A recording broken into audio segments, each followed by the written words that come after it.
Hi, Mike Pajak here, and I'm in Oroville, California, hanging out at the Feather River.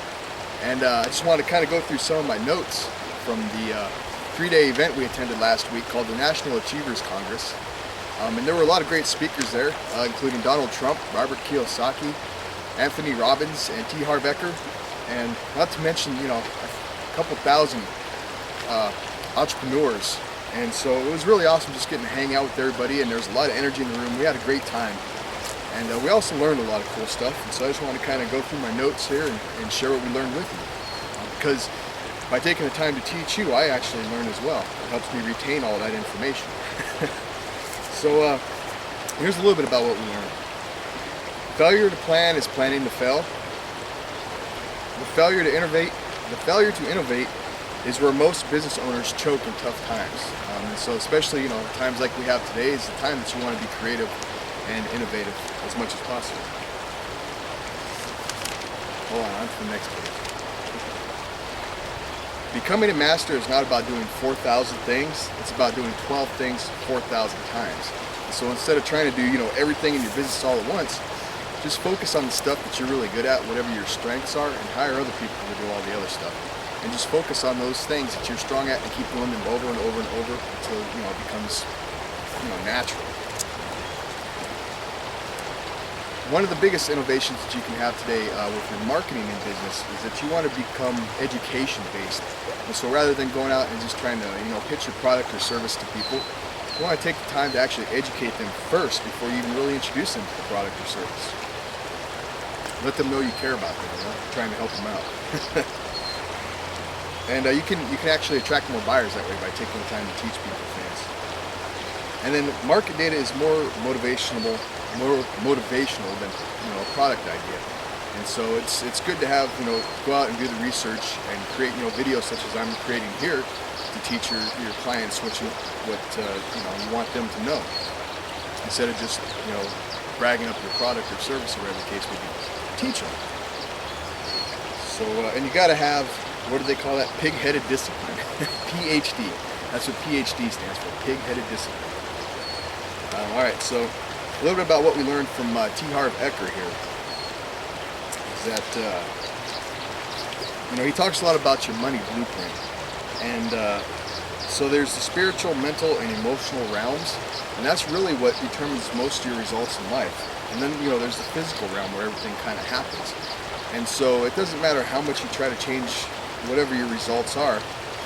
Your results are a product of whatever's going on inside of you. So it really starts with your spiritual, your mental, and your emotional states. And once you get to the root of those, you can actually, your physical environments will follow. I don't know if that makes any sense or not, but it does to me. So, and one of the ways that you can, change that inner game is through verbal, or through modeling another, person that you admire, and through specific incidents. So basically, going out and modeling people to do the stuff that you want to do, and then going out and actually taking action in the real world and making mistakes. You're going to make mistakes. If you don't make mistakes, you're never going to learn.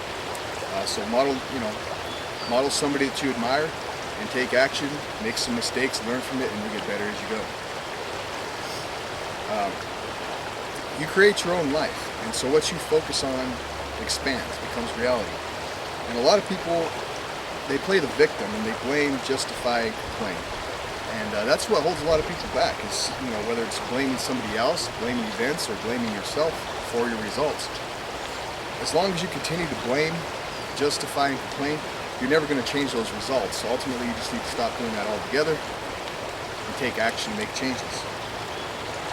So let's see. The result of massive success is wealth. So instead of focusing on trying to create massive wealth, focus on being successful in whatever it is that you're doing, and the wealth will follow.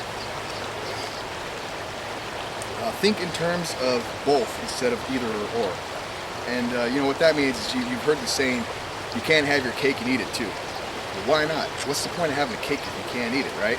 So instead of thinking in terms of either having a piece of the cake or having the cake but not being able to eat it, think in terms of, I have this cake and I'm going to eat it.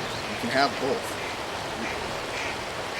And then finally, coming back around to what I was saying in the beginning, your thoughts dictate your feelings. So whatever you have going on inside of your head, if you're a very positive person, then you're going to have a lot of positive feelings. If you're extremely negative, then you're going to have a lot of negative feelings.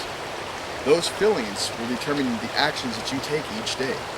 And so, again, if you have positive thoughts and positive feelings, then you're going to take positive actions. If you have negative thoughts, then you're going to have negative feelings, you're going to have negative actions. And that ultimately dictates your results in life.